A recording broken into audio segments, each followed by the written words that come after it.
Hello everybody. A few weeks ago on the channel I drove the Jaguar F-Type I told you all not to buy, and that was on account of its engine, because though I really like the F-Type as a package, I don't think it's the kind of car that suits a 2-litre turbocharged 4-cylinder. And today we are continuing that theme with this, the 4th generation Mazda MX-5, which has now been with us since 2015. And I think it's fair to say that there are a great many petrol heads out there who forget that this base 1.5-litre model even exists. And apparently, nor does the Mazda MX-5 Wave. Today, for the first time, I'm getting to sample the entry-level Mazda that honestly, I'd never really ever even considered. But its owner thinks is actually a pretty darn good car. And so in today's video, I'm going to be finding out whether this really is still a fundamentally good package, or if it just doesn't have enough to be considered a proper sports car. I'm looking forward to this.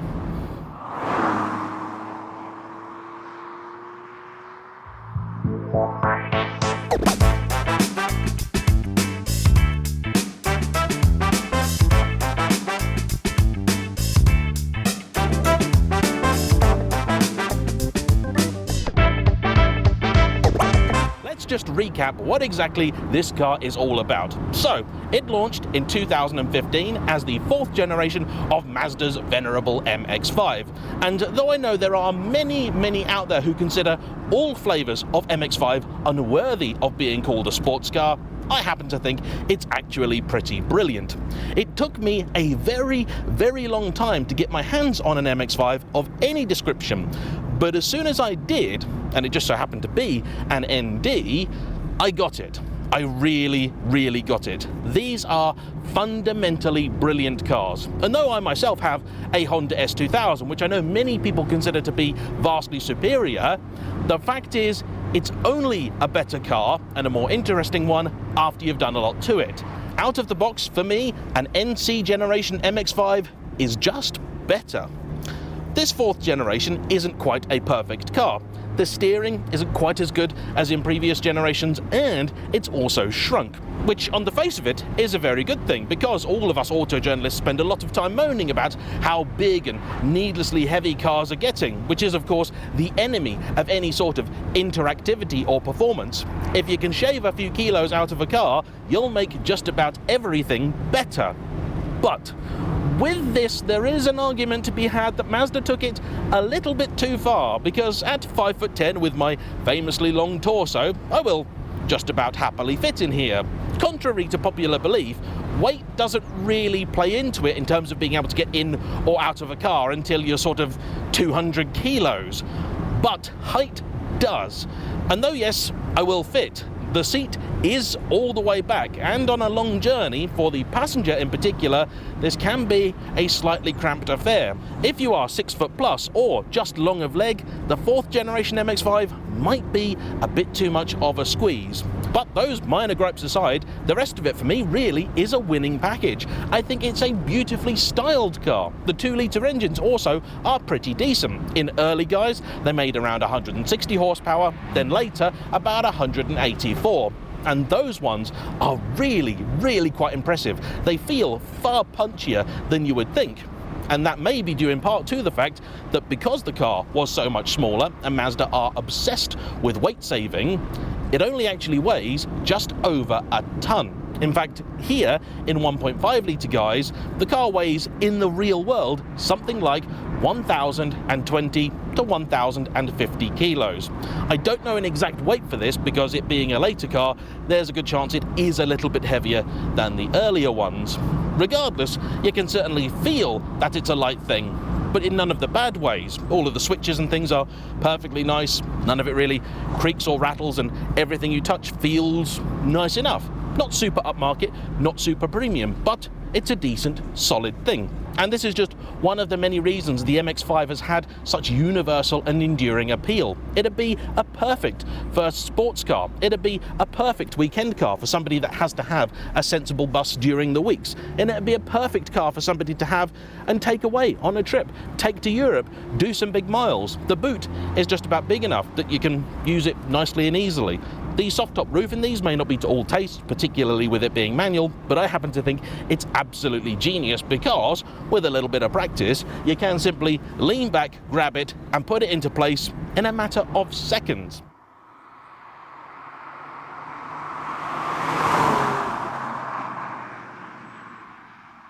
And if you're more a fan of either coupes or hard folding roofs, then Mazda even do one of those too. Called the RF for retractable fastback, it landed in 2017.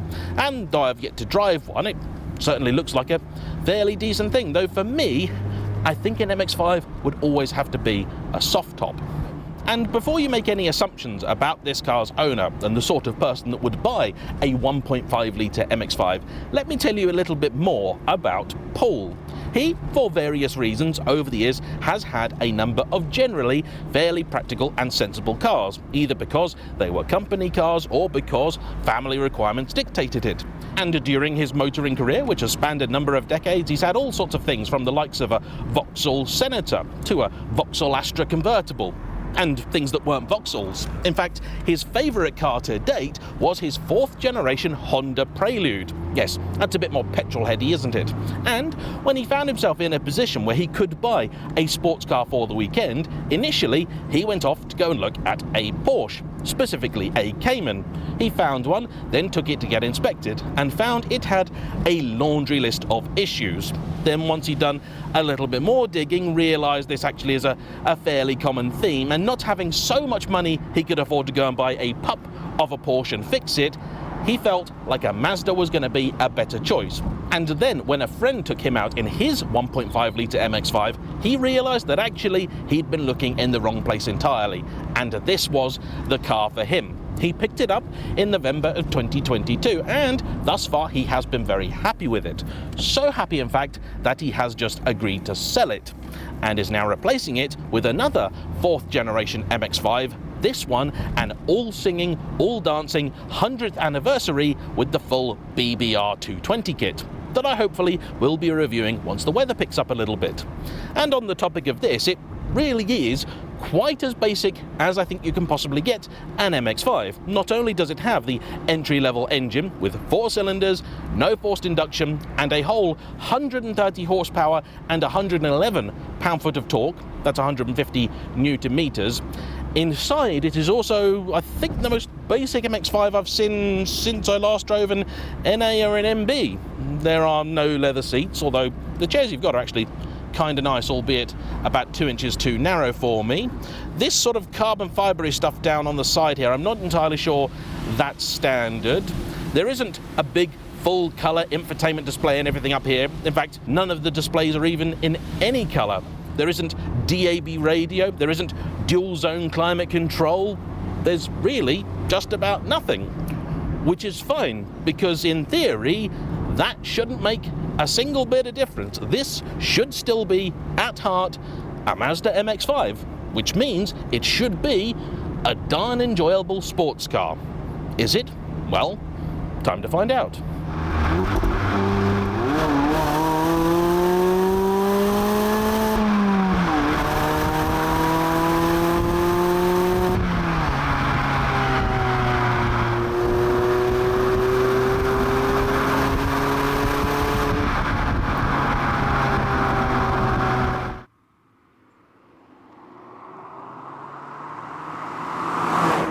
There is a rumour that I've heard a few times that Mazda were intending for this 1.5 litre to be the only engine available for the MX-5, but when their North American team got a hold of it, they looked at it and went, "You can't be serious. I mean, if that's your idea of a sports car for America, well, you may as well just call the Miata discontinued now and be done with it. Ain't nobody gonna buy themselves a sports car with a 1.5 in it." They have motorbikes with bigger engines out there, and so Mazda hastily engineered the 2-litre to fit up the front, which probably wasn't a particularly big job. This apparently is why a few years in, it then got reworked into something a little more suitable and pokey. By default, it was only about another 30 horses more than this, but about a third more torque.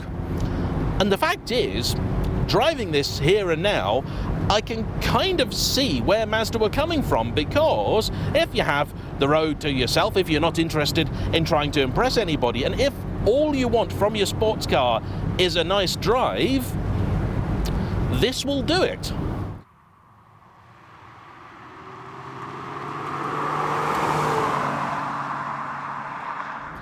If today's video inspires you to head towards the classifieds in search of your perfect MX-5, then don't forget to take CarVertical with you. And a CarVertical search will take just 60 seconds, cross-references a number of databases from around the globe, and gives you all the information you want to know on any potential used car purchase. And best of all, CarVertical have now doubled my discount from 10 to 20% if you use my code JAYEMM.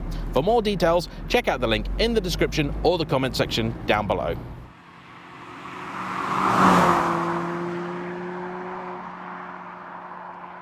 And why is it that I'm finding this far more palatable than that Jaguar? Well, there are many reasons. First of which is that where the regular F-Type with either its V6 or V8 sounds fantastic, the 4-pot just sounded of, well, not really much at all, to be honest. And that was after the exhaust had already been modified. This, though, sounds the same really as the 2-litre. They do a sports exhaust option for it, but I'm pretty sure this does not have it. In fact, I was told this car has just the one option, and I think that's the little wind deflector behind me. But essentially, whatever exhaust you put on it, it is going to sound the same as the 2-litre. In terms of character, it also is a very pleasant thing, and it has that nature you want of a sports car. And even today, when the conditions aren't great, you can happily and easily rev the thing out.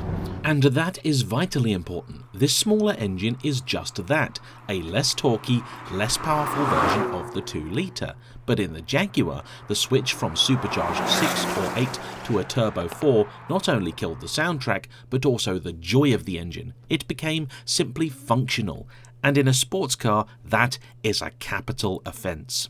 I have also said that the great thing about many a convertible is that they're something of a leveller, and it doesn't matter if the chassis and the engine aren't fundamentally brilliant, you'll still have a good time. But here, they are. Would I be going quicker in a McLaren 600 LT? Yes, I would. But do I care about that? No, I don't. The suspension is set up nicely. It's got a little firmness to it. You can feel the lumps and bumps in the road, but it's never crashy, and it's actually pretty decent. Helped possibly by the fact you've got relatively small alloys, and the tyres on them are quite modest too. Just 195 section wide all round.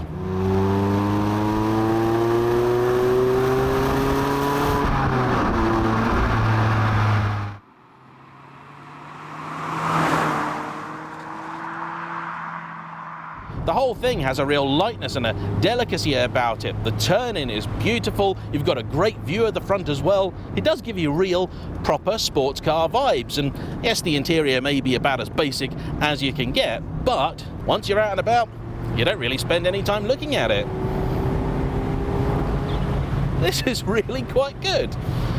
Alright, in terms of speed then, we've got a little bit of gap before and behind us. Let me show you what we're talking about here. And normally I would set a car at a specific RPM and then gun it, but that would be a little bit unfair here. Instead, I'm going to use the gears just to give you a rough idea. Okay, so we're at 30 mile an hour and we're in third gear, 2,500 RPM. Foot down, and there's 40, there's 50, and there's 60, and we're at just over 5,000 RPM. Still plenty of revs to go. It's actually a lot sprightlier than the numbers would really imply, particularly in this shade, which is called Eternal Blue. It's also the sort of car that I think could happily fly under the radar. So if maybe you do either own or have the budget for something a lot nicer, but you have to deal with the British public who are very weird and snobby when it comes to other people having nice things, this is definitely a great car that you could have and turn up to just about anybody's without them really deciding they're paying you too much. The gearbox is also an absolute delight, and I'm happy to see that they've still got a 6-speeder in it. Other manufacturers might have decided to make you feel like you hadn't paid enough for the proper engine and give you a 5, but nope, this is perfectly lovely. Beautiful feel in it. You can heel and toe nicely, rev match nicely. It does everything that I would want it to. It might be only about 7 degrees out there today, but even with the aircon not at full tilt, I'm still plenty warm enough, and it's a very pleasant thing to be in. There's not too much buffeting or anything else, but of course that's all exactly the same as it would be were you in a regular MX-5. The car's electronic simplicity is also certain to appeal to those that say they want a back-to-basics driving experience. You do have, of course, ABS and traction control, which you can disable by pressing the, well, nearly only button in this cabin that's actually labelled. And when you do, you can do this.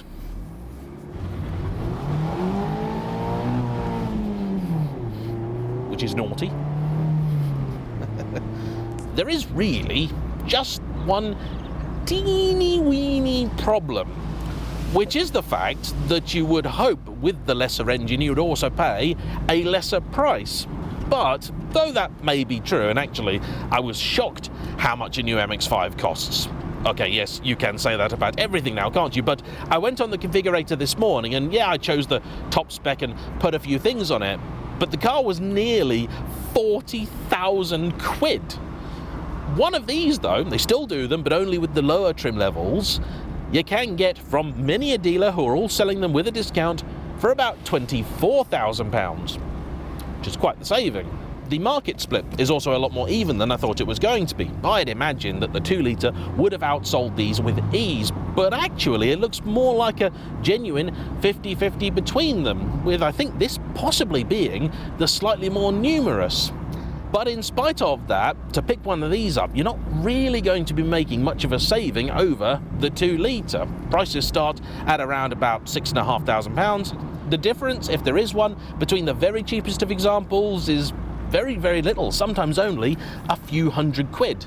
And that being the case, well, you just would go for the bigger engine, wouldn't you? Doesn't really drink much more. This is currently doing 39.8 to the gallon. In fact, I've improved the average during my review. How does that happen? And realistically, any criticisms that I have of the car apply to all variants of it. It's annoyingly good, this. But I suppose that's not really a problem, is it? Anyway, I hope that's been an interesting video for you, and I would like to say a big thank you to Paul for bringing his car out, and I do look forward to getting my hands on the BBR 220. In any case, I also want to say, as ever, a big thanks to you for watching. Don't forget to hit the like button, comment down below, subscribe if you haven't already, and I'll see you for the next one. Bye-bye.